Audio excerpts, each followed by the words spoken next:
Alright guys, this is p4ndepravity here, back with some more Homesick. Last time we left off, we were trying to figure out how to get past this area. We had found several pictures in the filing cabinets. We had found several pieces of paper that looked like journal entries or newspaper articles, something like that, magazine issues, something like that. We had found this door that we were able to open, but we were unable to get inside because of this filing cabinet in front of it. And my theory was that we had to figure out the combination here to make it fall forward like the other filing cabinet fell forward. We also figured out that this bucket would go here and the water would drip in, so I was thinking of a way to hopefully get water out of that bulge in the ceiling. We found this door. The key would not open it, and so we were a little stuck. I wasn't sure where to proceed from here. I also have to apologize again. I lost the microphone audio from this recording again, so I'm doing a sort of a commentary, post-recording on this video. But I don't know. My wife and I both agree that doing the commentary style is a little more natural for me. That way I can focus completely on what I'm trying to say, as opposed to trying to figure out what's going on in the game. And I can also sort of explain some of the things that were going through my head. So I had remembered that paper had that 00 hash symbol, and so I began thinking, I bet you that has something to do with the combination. So I went ahead and I was gonna try here 00, and I thought, well, that shouldn't take too long. I'll just go through and try 00 number, starting at 0000, and I would go 0001, and I got to thinking, you know what? This is 100 different possibilities. I'm not gonna do all these. So I made it to 2, and I was like, yeah, forget that. That's gonna take way too long. Let's think. And then I was like, let's go back over here. I'll look at some of this stuff, check to see. Yeah, I don't think that combination goes to that, but I'm fairly confident that that's a combination for something. Were there any numbers on here that I couldn't remember? Just kind of going through my head, thinking, how can we figure out what the two numbers were? And then I was like, oh, wait a minute. I looked in here, 00 dash dash, or hash hash, or 00 pound if you're a little older. What could those two numbers be? So I was just racking my brain. Were there any significant numbers, 2-digit numbers? And then looking in here, is there anything else in here? Anything related to that? Oh, maybe it's 0015, because that's the file number those were in. I heard the click, tried 15, it didn't work, and I was like, I bet you that click was it unlocking on 14. So I went ahead, heard the click again, and there we go. It unlocks, and the file cabinet falls forward. So what awaits us? Another filing cabinet, newspaper. Nothing interesting yet. And then, this looks like a great tool to use to pierce this bulge of water. Lo and behold, there it goes. So we were able to solve this puzzle after a little bit of thinking. And once again, I mean, this game, the puzzles are just so simple. Everything is face value. You know, there's no complicated math to do. You just have to look at what's in front of you and, you know, gather all of the information you've got from the things that are apparent, and there you have it. So we'll lay down here, go to sleep. I wonder what is in store. And I took a little screenshot there for my thumbnail. And as expected, we awaken to find the building burning. And I began thinking, I wonder if that flood of blackness that comes up, I wonder if that's not the flames. Before I thought it was blood, but it could very easily be the flames, because when you stand still too long, the flames sort of engulf you. And it simulates, you know, sort of what you feel if you were going through a burning building. You know, you're trying to stay ahead of the flames, and if you hold still too long, it's so hot you'll become engulfed. So I was here and I immediately recognized, oh, we can read this now. Leave the hall lights on, management. Wow. So that's a pretty interesting detail. Something very very prominent and highlighted from the previous time. So I was like, well, what just happened? We were reading that thing and it started over. So I started thinking, okay, so we can't stand still for too long. It'll just wake us up when we have to go back to sleep again and start and try again. So I was thinking, okay, leave the hall lights on, management. What does that mean? So you can see I'm trying to read it in passing. I started following where the lights were the brightest. Leave the hall lights on, management. Okay, I can't interact with anything. So how do I turn the lights on? What does this mean? Leave the hall lights on. And thinking about it now, it's pretty clear, as we had just mentioned, things are face value, very simple. You know, there's no, it's not a trick, it's not a, you know, it's not some secret. You just have to leave the hall lights on. But in the moment, I was, you know, a bit frazzled, trying to run around without getting engulfed in flames. Is there anything else we had access to over here? All these doors were open again. Why would it send us back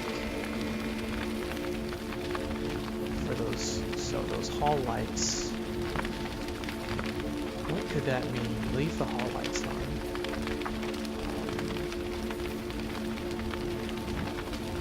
Can't go over here. I was thinking, well, I'll just chop down a door like I did last time. Can't go there. How do I turn the hall lights on?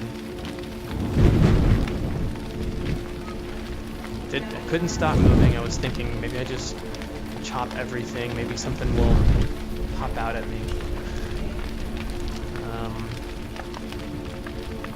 What do we do with the hall lights? And in this mode, you can't really interact with anything. You have the axe, and that's pretty much your only method of interaction, of interface with the game. Okay, this light's on. Light on in here. Can I open the chest? No. Is there something over here? No. At this point, I'm basically just, well, getting lost for one, but also just looking for anything I can interact with. What does that mean? Leave the hall lights on. I can't really do much. If I stand still for too long, I'm just trying to see if there's any hidden messages on that note. I should have known that there wouldn't be. Nothing in the bathroom. And the thing is, in this dream state or whatever, you don't get a chance to really assess things like you do in the other states. So I'm trying to just keep moving, but get little glimpses, trying to catch something, anything, you know, out of place, out of the ordinary, anything new. I can't chop anything. This is a pretty frantic mode, especially when you're not sure where to go or what to do. All of your options are sort of blocked off, which I can only imagine is how you really feel in the middle of a burning building. Your adrenaline's kicked in. You're just frantically looking for any options, anything you can do. And I'll tell you, as I was doing this, my heart was racing. What do I do with this information? Trying to synthesize it while also trying to figure out, how do I stay alive? How do I not get engulfed in the blackness?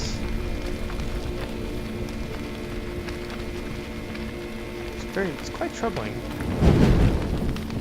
I can only imagine if this dream state is the parent of the child who is the other awake state. You're looking for your child. You're trying. What else it could be? This could be like the adult version of the child. Maybe the child's having a premonition.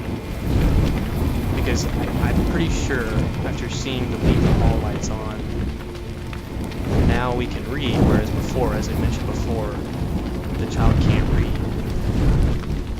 Now we can, so we must be older or we're a different person. So this is either like a premonition to a future time, or this is the parent of the child.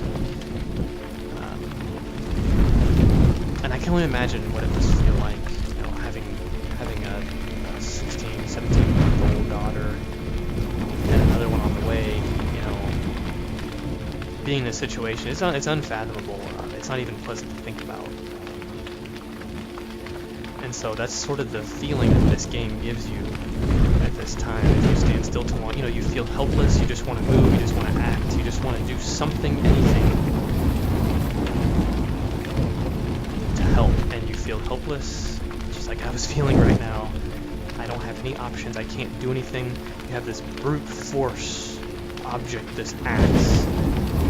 Your only method of action is just to chop down a door, just figure out what to do. So I was thinking, well, there's nothing I can do here. Let's go back into this mode, and maybe I'll look at things from this perspective. That way, maybe there's something I can do here. So I went to check, leave the hall lights on. Maybe I have to turn these lights on. No switch there. I was just checking to see if there were other switches, in order for us to turn the hall lights on. Well, this light's already on. No, it still looks the same. What could that mean? Leave the hall lights on. So I turned it off. Now it's clear that that's obviously not the correct solution, but maybe I have to turn all the lights on? No. What am I supposed to do here? The game it gives you very little, and I like that because it sort of pares everything away, it minimizes everything. It leaves you very little room, but at the same time, it gives you quite a bit of room in your imagination. So I decided these hall lights, this hall, it was blacked out before. Still can't walk that way. Maybe there's another switch at the other end. This hall was blacked out in the axe mode. So maybe we have to turn these lights on. Let's see, is there a switch over here?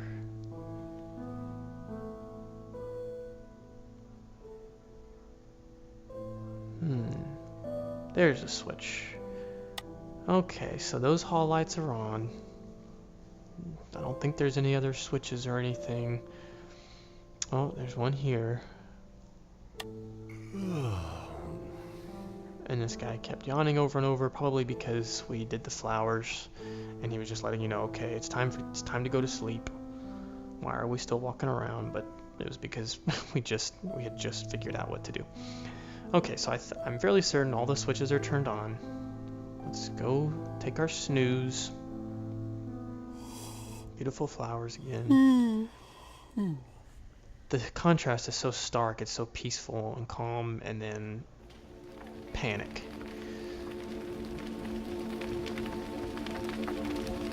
I don't know why I thought it would be appropriate to go over here, but I just decided to come this way, and then I thought better of it. Yeah, probably nothing over there. Nothing of interest.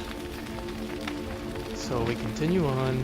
Ah, if these lights are on, we can come this way.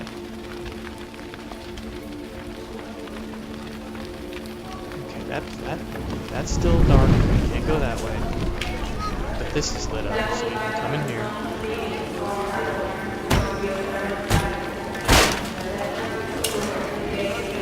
There we go.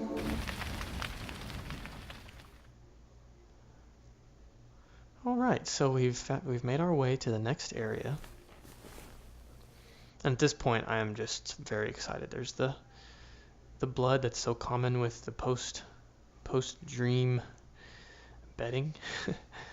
I think it's blood. I'm not sure. Is there anything else over here we need to pay attention to? I don't think so. So we just continue on.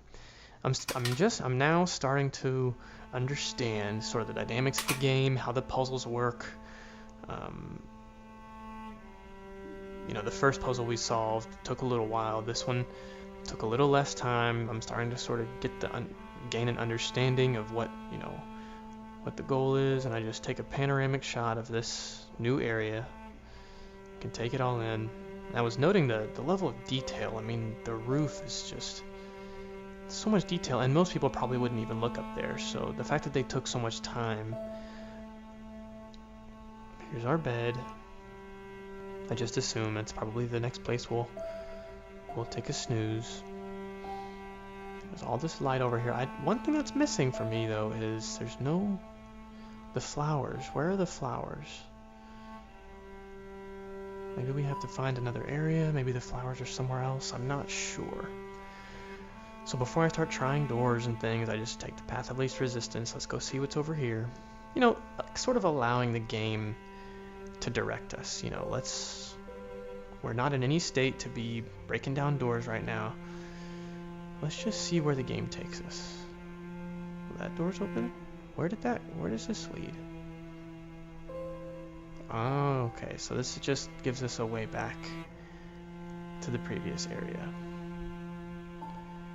Here's our next set of doors, and I assumed that this was sort of the next doors to chop down. But we won't know until we solve the puzzle.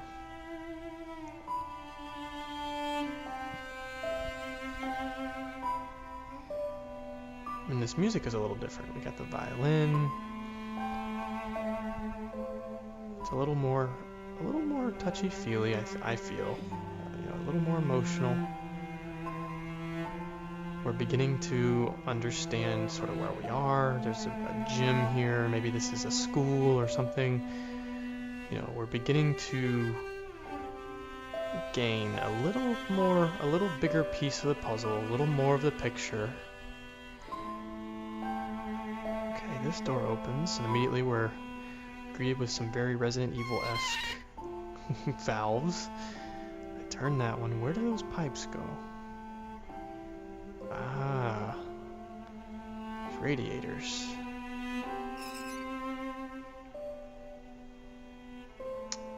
Anything happen? Nope. Pipes continue. Oh, they go into this wall. Do they go up here? Where does that lead?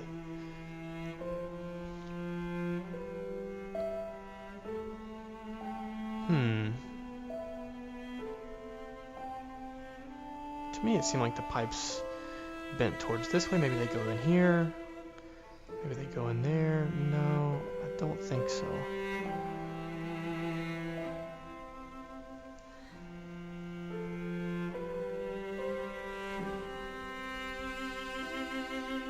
I wonder what we do next. Maybe we have to do this other valve. And then I started thinking, wait a minute. then I got real confused. Like, how many valves did I turn? Which valves were on? Which valves were off? Where do I go from here? Does anything come out of the roof? No? Where do these pipes lead?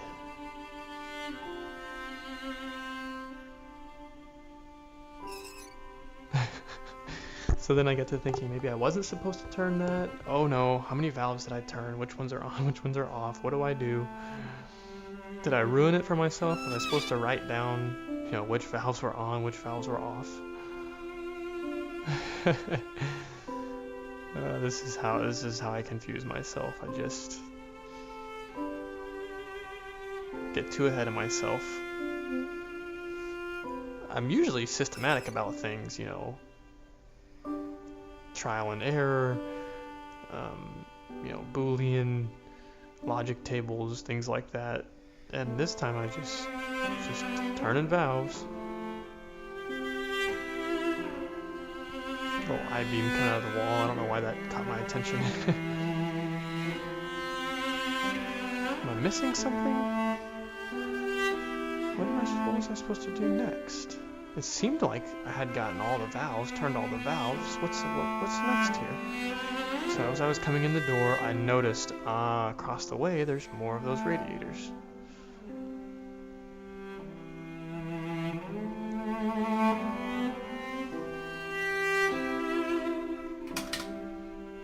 And I was thinking, maybe this door is open with the key. Might as well try it while I'm over here. And I kept having trouble keeping the key out. I was using the scroll button, and then I started using the tab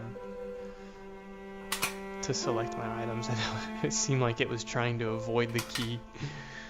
Why can't I get that key out? Okay, and no, obviously nothing. So put that away.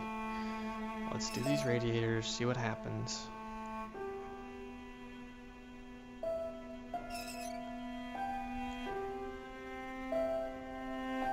Last one here, and there it is. Water comes out of the radiators, but where do I put my bucket? Do I put my bucket down here? Oh, I don't need to. Wait, something's a little different. How beautiful. Of course, I had to have a screenshot of that. I mean, the artistry of this game is quite remarkable. I really enjoy this. You know, it's just gray and dull, and here we've got this explosion of color, greens and blues. It really goes from a dreary, dull place to just a beautiful picture. Another screenshot there. So we made it through this portion relatively quickly, but as is common, now we must find our way through the dream state. So I follow these lights, and I'm a little worried because it's very dark up here, but okay, there's some light going down here. The door's open. So this section was a little easier. We didn't have so much trouble deciphering the clues, figuring out what to do. Anything else in here? Nope. Let's just proceed. I don't think there's this game so far hasn't presented itself as one where we need to find every little, you know, like there's all these little special things to find. Obviously you don't have a weapon, so you don't have to check for ammunition or, you know, supplies. You just kind of solve the puzzles and proceed. So I'm slowly just sort of taking in this new area. We see the piano, we're presented with the piano music. It's almost like each area has its own feel, you know, its own mood, its own personality. I find that to be very fascinating. Very well orchestrated. This game is like, you know, it's very well choreographed. Even down to the emotions you feel. And we can play each of these keys. And I began thinking, I wonder if that's a next part of the puzzle. We have to play something on the piano. But isn't that just kind of, it's just a neat touch. They didn't have to. Okay, so there's symbols here. Obviously, we're a child who can't read, so we don't know what any of those symbols mean. And I just noticed there's an elevator. Yep, there's some instructions that we obviously can't read. But there's a big O, a little O with a dot, an O with a line, an L, and another thing.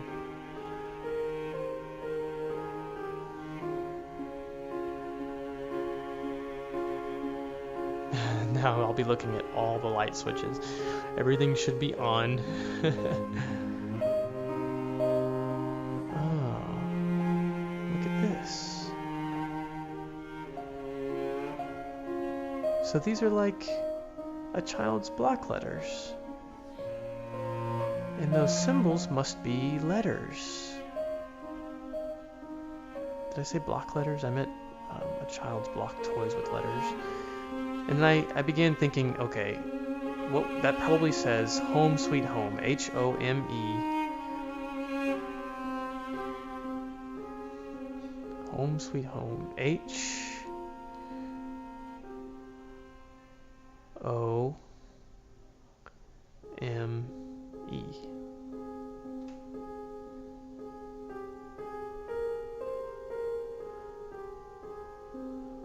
Okay, so they're beginning to teach us. We're learning how to read. We're learning what the symbols mean, and we find this. And this is where I decided to end it. I know it's a bit of a cliffhanger. Hope you enjoyed this episode. Stay tuned for the next one, and we'll see what happens next. See you guys later.